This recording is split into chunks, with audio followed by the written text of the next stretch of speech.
তো ওয়েলকাম বন্ধুরা, jobs তুমসারএম YouTube চ্যানেলে। তো বিএসএফ এ কনস্টেবল জেনারেল ডিউটি পোস্টে তোমাদের কিন্তু নিয়োগ করা হচ্ছে। আবেদন তোমাদের কিন্তু এখানে অলরেডি স্টার্ট হয়ে গেছে। তো তোমাদের কিন্তু এসএসসি জিডির মাধ্যমে যে তোমাদের কনস্টেবল জিডি পোস্টে নিয়োগ করা হয়, তো সেম কিন্তু তোমাদের এখানে জিডি কনস্টেবল পোস্টে কিন্তু নিয়োগ করা হচ্ছে। এবং জিডিতে আবেদন করার পর তোমাদের কিন্তু প্রথমে রিটেন এক্সাম দিতে হয়। রিটেন এক্সাম যারা পাস করো তারা কিন্তু ফিজিক্যালের ডাক পাবে, তারপর তোমাদের কিন্তু মেডিকেল, তারপর কিন্তু ফাইনাল মেরিট কিন্তু তোমাদের প্রকাশ করা হয়। আর এখানে আবেদন করার পর অর্থাৎ বিএসএফ কনস্টেবল জিডির যে তোমাদের নতুন ভ্যাকেন্সি যে তোমাদের রিলিজ করা হয়েছে, এখানে আবেদন করার পর তোমাদের কোনো রকম কিন্তু রিটেন এক্সাম দিতে হবে না, ফিজিক্যালও কিন্তু দিতে হবে না। তাহলে তোমরা এখানে অনেকেই বলতে পারো, যদি এখানে রিটেন এক্সাম এবং ফিজিক্যাল যদি না নেওয়া হয় তাহলে এখানে সিলেকশনটি কিভাবে করানো হবে। তো সবার প্রথমে তোমাদের আমি এখানে বলে রাখি, তো তোমরা যারা এখানে স্পোর্ট পার্সন রয়েছো, অর্থাৎ যাদের তোমাদের এখানে স্পোর্টের সার্টিফিকেট রয়েছে কিংবা যারা তোমরা মেডেল পেয়েছো, তো তোমরা যারা গোল্ড মেডেল পেয়েছো তো তাদের কিন্তু আলাদা নাম্বার দেওয়া হবে। গোল্ড মেডেলের জন্য আলাদা নাম্বার রাখা হয়েছে। এবং তোমরা যারা সিলভার মেডেল পাবে তো সিলভার মেডেলের জন্য আলাদা কিন্তু নাম্বার দেওয়া হবে। তো তোমাদের কিন্তু গোল্ড মেডেলের উপরে কিন্তু নাম্বার দেওয়া হবে এবং সেই নাম্বারের উপরে তোমাদের কিন্তু এখানে সিলেকশন করানো হবে। তো কোন কোন মেডেলের জন্য তোমাদের কত করে নাম্বার দেওয়া হবে, সিলেকশন প্রসেস কি রাখা হয়েছে এবং আবেদন করার জন্য লাস্ট ডেট কি দেওয়া হয়েছে। এবং তোমাদের এখানে তোমাদের কিন্তু ফিজিক্যাল নেওয়া হবে না, প্রথমে বলে দিলাম। শুধুমাত্র তোমাদের কিন্তু এখানে পিএসটি অর্থাৎ ফিজিক্যাল স্ট্যান্ডার্ড টেস্ট কিন্তু নেওয়া হবে। অর্থাৎ তোমাদের কিন্তু এখানে হাইট চেস্ট কিন্তু মেজারমেন্ট করা হবে। তো তোমাদের এখানে মিনিমাম হাইট কত চাওয়া হয়েছে, চেস্টের কথা কি বলা হয়েছে, তো অফিসিয়ালি নোটিফিকেশন অনুযায়ী ফুল ডিটেল সম্পর্কে কিন্তু আমরা আজকে এই ভিডিওতে আলোচনা করব। তো অফিসিয়ালি নোটিফিকেশনটি ডাউনলোড করার জন্য সবার প্রথমে তোমাদের বিএসএফ এর অফিসিয়ালি ওয়েবসাইটে চলে আসতে হবে। তো বিএসএফ এর অফিসিয়ালি ওয়েবসাইটে আসার পর সবার নিচে তোমরা স্ক্রোল করে চলে আসবে। আসার পরে তোমরা কিন্তু এখানে নোটিশ অপশনে কিন্তু একটি নোটিশ দেখতে পাবে। এখানে দেখো বলা হয়েছে কারেন্ট রিক্রুটমেন্ট ওপেনিং। তো তোমাদের কিন্তু এখানে নিচে বলা হয়েছে constable general duty under sport quota 2025। তো তোমাদের কিন্তু এখানে কনস্টেবল জেনারেল ডিউটি পোস্টে নিয়োগ করা হচ্ছে। এবং নিচে তোমাদের কিন্তু এখানে ভিউ ডিটেলসের অপশনে ক্লিক করলে তোমাদের সামনে তোমাদের যে নতুন যে তোমাদের নোটিফিকেশন সেটি কিন্তু ওপেন হয়ে চলে আসবে। এবং তোমাদের এখানে আবেদন করার জন্য লাস্ট ডেট 15 জানুয়ারি 2026 রাখা হয়েছে। এর পাশেই তোমাদের কিন্তু এখানে অ্যাপ্লাই কিন্তু লিঙ্ক দেওয়া হয়েছে। তো অ্যাপ্লাই হেয়ারে ক্লিক করে তোমরা কিন্তু এখানে আবেদন করতে পারবে। তো তোমাদের কিন্তু এখানে আবেদন যে তোমাদের ফর্ম, সেই আবেদন ফর্মটি কিন্তু এখানে দিয়ে দেওয়া হয়েছে।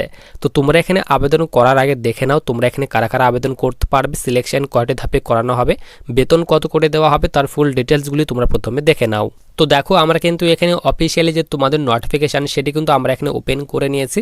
সবার উপরে দেখো তোমাদের কিন্তু এখানে বলা হয়েছে বর্ডার সিকিউরিটি ফোর্স, নিচে বলা হয়েছে ministry of home affairs, government of India, recruitment of মেরিটেরিয়াস sport person to the post of Constable General Duty under Sport Quota Recruitment 2025 in Border Security Force। তো তোমাদের কিন্তু বিএসএফ এ কনস্টেবল জেনারেল ডিউটি পোস্টে নিয়োগ করা হচ্ছে। এরপর সবার নিচে তোমাদের এখানে বলা হয়েছে অনলাইন অ্যাপ্লিকেশনস আর invited from eligible Indian citizen male and female for filling up 549 vacancies for the এখানে non gazetted and non ministerial post of constable general duty in group C.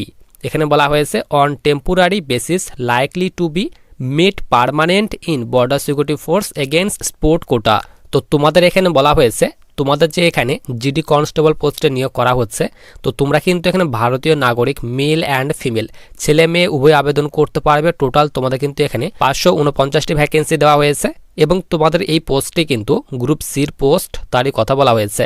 এরপর দেখো তোমাদের এখানে বলা হয়েছে the post have all India liability and selected candidate can be posted anywhere in India. তো তোমাদের কিন্তু এখানে বলা হয়েছে তোমাদের যখন সিলেকশন হবে, সিলেকশন হওয়ার পর তোমাদের কিন্তু ভারতের যে কোনো জায়গায় কিন্তু অর্থাৎ অল ইন্ডিয়া বেসিসে তোমাদের কিন্তু এখানে যে অল ওভার ইন্ডিয়াতে তোমাদের কিন্তু যে পোস্টিং, সেই পোস্টিং কিন্তু পড়তে পারে, তারই কথা কিন্তু বলা হয়েছে। অর্থাৎ ভারতের যে কোনো জায়গায় কিন্তু তোমাদের পোস্টিং পড়তে পারে। এরপর নিচে তোমাদের এখানে বলা হয়েছে application from of eligible candidate will be accepted through online mode only.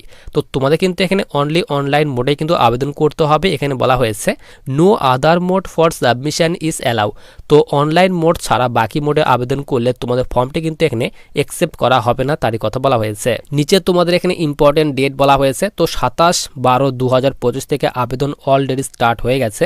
তোমরা কিন্তু এখানে জানুয়ারি মাসের 15 তারিখ পর্যন্ত আবেদন করতে পারবে, অর্থাৎ 15/1/2026 পর্যন্ত কিন্তু আবেদন করতে পারবে।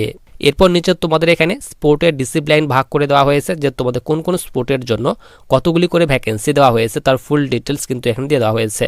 তো বিভিন্ন স্পোর্টের কিন্তু এখানে নাম দিয়ে দেওয়া হয়েছে। তো তোমরা স্পোর্টের নামগুলি দেখে নেবে। টোটাল ভ্যাকেন্সি তোমাদের কিন্তু এখানে নিচে কিন্তু এখানে ভাগ করে দেওয়া হয়েছে, এবং তোমাদের টোটাল যে ভ্যাকেন্সি রিলিজ করা হয়েছে এটি কিন্তু তোমাদের টেন্টেটিভ ভ্যাকেন্সি কিন্তু দেওয়া হয়েছে। পরে কিন্তু তোমাদের ভ্যাকেন্সিটি ইনক্রিজ হওয়ার কিন্তু সম্ভাবনা রয়েছে। নিচে তোমাদের এখানে পে স্কেলের কথা বলা হয়েছে। তো লেভেল তোমাদের কিন্তু এখানে 3 কিন্তু বেতন দেওয়া হবে। জিডি কনস্টেবল অর্থাৎ এসএসসি জিডির মাধ্যমে যদি তোমাদের সিলেকশন হয়, তো এসএসসি জিডির ক্যান্ডিডেট যে তোমাদের স্যালারি পায়, তো তোমাদের কিন্তু এখানে সিলেকশন হলে সেম কিন্তু তোমরা বেতন পাবে। তোমাদের জেনারেল ডিউটি অর্থাৎ জিডি কনস্টেবল পোস্টের সিলেকশন হলে তোমরা কিন্তু লেভেল 3 বেতন পাবে। বেসিক পে বলা হয়েছে 21,700 থেকে বেতন স্টার্ট হবে, এবং তোমরা কিন্তু এখানে 69,100 করে প্রতি মাসে বেতন পাবে। এর সঙ্গে সঙ্গে আদার্স যে তোমাদের অ্যালাউন্স রয়েছে সেই আদার্স অ্যালাউন্সও তোমাদের কিন্তু দেওয়া হবে। নিচে তোমাদের এখানে এলিজিবিলিটি কন্ডিশনের কথা বলা হয়েছে। তো দেখো তোমাদের কিন্তু এখানে সিটিজিডি অর্থাৎ constable general duty sport person. তো এখানে জিডি কনস্টেবল পোস্টে আবেদন করার জন্য বয়স বলা হয়েছে মিনিমাম 18 বছর এবং ম্যাক্সিমাম 23 বছর। তো 18 থেকে যাদের বয়স এখানে 23 বছর বয়সের মধ্যে বয়স রয়েছে তোমরা কিন্তু এখানে আবেদন করতে পারবে।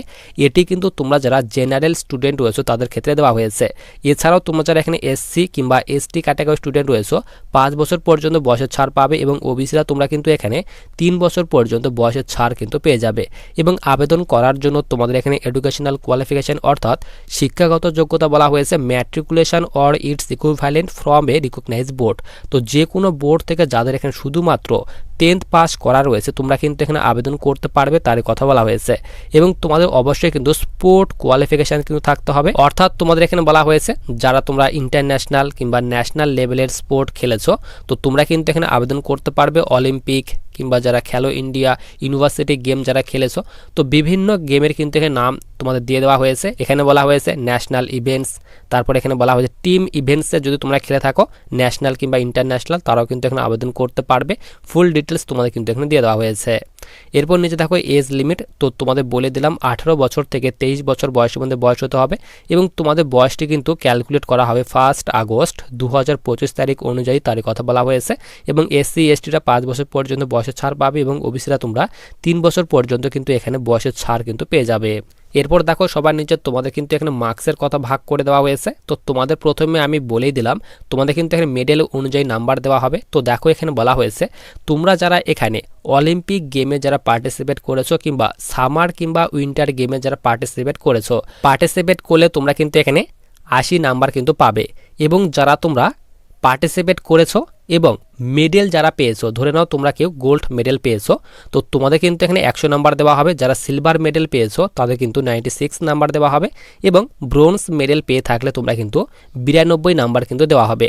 এরপর নিচে 2 নম্বরে বলা হয়েছে যারা তোমরা ওয়ার্ল্ড চ্যাম্পিয়নশিপ অথবা ওয়ার্ল্ড কাপ যারা খেলেছো, যারা তোমরা গোল্ড মেডেল পেয়েছো তোমরা 90 নাম্বার পাবে। এরপর সিলভার মেডেল পেয়ে থাকলে তোমরা কিন্তু এখানে 86 নাম্বার পাবে। এরপর ব্রোঞ্জ মেডেল পেয়ে থাকলে তোমরা কিন্তু 82 নাম্বার পাবে, এবং শুধুমাত্র পার্টিসিপেট করলে তোমরা কিন্তু 70 নাম্বার পাবে।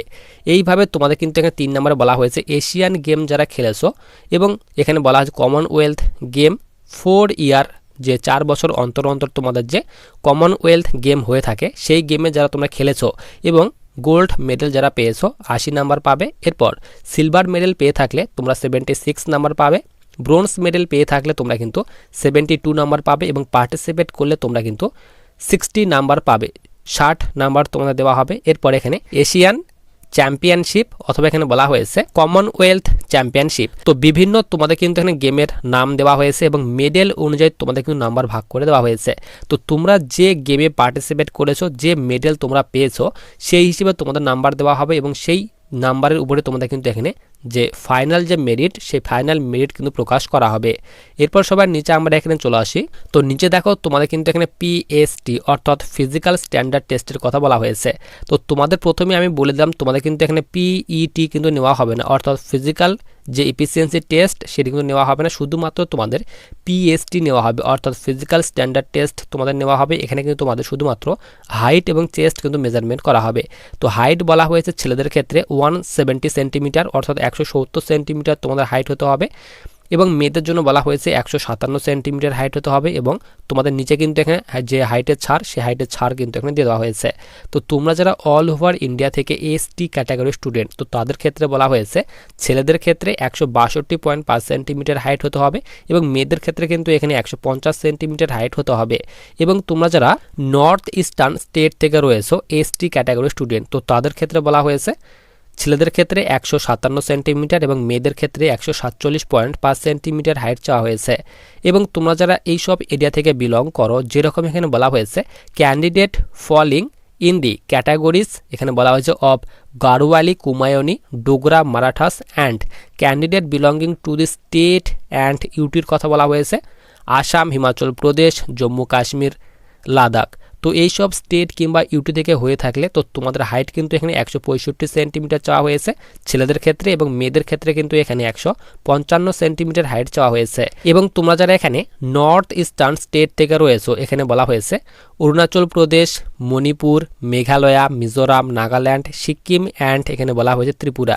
তো তোমরা যারা এই সব স্টেট থেকে রয়েছো তো তাদের ক্ষেত্রে 162.5 সেন্টিমিটার হাইট চাওয়া হয়েছে ছেলেদের ক্ষেত্রে, এবং মেয়েদের ক্ষেত্রে কিন্তু এখানে 152.5 সেন্টিমিটার তোমাদের হাইট চাওয়া হয়েছে। এরপর নিচে তোমাদের চেস্টের কথা বলা হয়েছে। তো নর্মালে তোমাদের চেস্ট কিন্তু এখানে 80 সেন্টিমিটার হতে হবে এবং 5 সেন্টিমিটার এক্সপেনশন করতে হবে, অর্থাৎ 80 থেকে 85 সেন্টিমিটার তোমাদের কিন্তু চেস্ট করতে হবে, তারই কথা কিন্তু এখন বলা হয়েছে। এরপর নিচে তোমাদের এখানে চেস্টের ছাড় দেওয়া হয়েছে, তো তোমরা ছাড়গুলি দেখে নেবে। তারপরে এখানে পিএসটির পর তোমাদের কিন্তু মেডিকেল এক্সাম নেওয়া হবে, মেডিকেলের পর তোমাদের ফাইনাল মেরিট কিন্তু প্রকাশ করা হবে। তো তোমাদের ফাইনাল মেরিট কিভাবে তৈরি করা হবে তার ডিটেলস তোমাদের কিন্তু আমি দেখিয়ে দিলাম। তোমাদের যে গোল্ড মেডেল রয়েছে কিংবা সিলভার মেডেল রয়েছে সেই হিসেবে তোমাদের নাম্বার দেওয়া হবে, এবং সেই নাম্বার অনুযায়ী তোমাদের কিন্তু একটি ফাইনাল মেরিট কিন্তু প্রকাশ করা হবে। নিচে বলা হয়েছে হাউ টু অ্যাপ্লাই। তো অবশ্যই তোমাদের কিন্তু অনলাইন মোডে আবেদন করতে হবে। বিএসএফ এর অফিসিয়ালি যে পোর্টাল রয়েছে সেই অফিসিয়ালি পোর্টাল থেকে আবেদন করতে হবে। আবেদনের লিঙ্কটি কিন্তু আমি টেলিগ্রাম চ্যানেলে দিয়ে রাখবো। এবং তোমাদের এখানে আবেদন করার জন্য আবেদন মূল্যর কথা বলা হয়েছে। তো এখানে বলা হয়েছে তোমরা যারা মেল ক্যান্ডিডেট যারা রয়েছে, ছেলেরা যারা তোমরা রয়েছে ইউআর ওবিসি ক্যাটাগরির যারা স্টুডেন্ট, তো তাদের ক্ষেত্রে কিন্তু এখানে বলা হয়েছে 159 টাকা তোমাদের পেমেন্ট করতে হবে। এবং তোমরা যারা এসসি এসটি কিংবা ফিমেল ক্যাটাগরির যারা স্টুডেন্ট রয়েছে তো তাদের ক্ষেত্রে কিন্তু এখানে কোনো রকম আবেদন মূল্য পেমেন্ট করতে হবে না, তোমরা কিন্তু এখানে একদম ফ্রিতেই কিন্তু আবেদন করতে পারবে। এরপর নিচে তোমাদের এখানে সিলেকশন প্রসেস। তো প্রথমে তোমাদের বলে দিলাম অনলাইন মোডে আবেদন করতে হবে।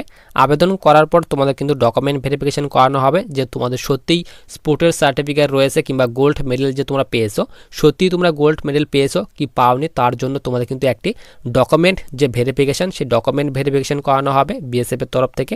তারপর কিন্তু তোমাদের যে পিএসটি অর্থাৎ ফিজিক্যাল স্ট্যান্ডার্ড টেস্ট তোমাদের কিন্তু হাইট চেস্ট মেজারমেন্ট করা হবে। তারপর কিন্তু তোমাদের মেডিকেল এক্সাম, তারপর ফাইনাল মেরিট কিন্তু প্রকাশ করা হবে। তো তোমাদের যাদের এখানে আবেদন করার জন্য কোয়ালিফিকেশন রয়েছে অবশ্যই কিন্তু আবেদন করতে পারবে। আবেদন করার জন্য শুধুমাত্র 10th পাস চাওয়া হয়েছে, এবং যাদের স্পোর্টের সার্টিফিকেট রয়েছে যারা তোমরা মেডেল পেয়েছো অবশ্যই কিন্তু আবেদন করতে পারবে। তো আবেদন করার জন্য যে তোমাদের অফিসিয়ালি ওয়েবসাইটের লিঙ্কটি সেটি কিন্তু আমি টেলিগ্রাম চ্যানেলে দিয়ে রাখবো, এবং টেলিগ্রাম চ্যানেলের লিঙ্ক কিন্তু ভিডিওর ডিসক্রিপশন বক্সে দেওয়া রয়েছে।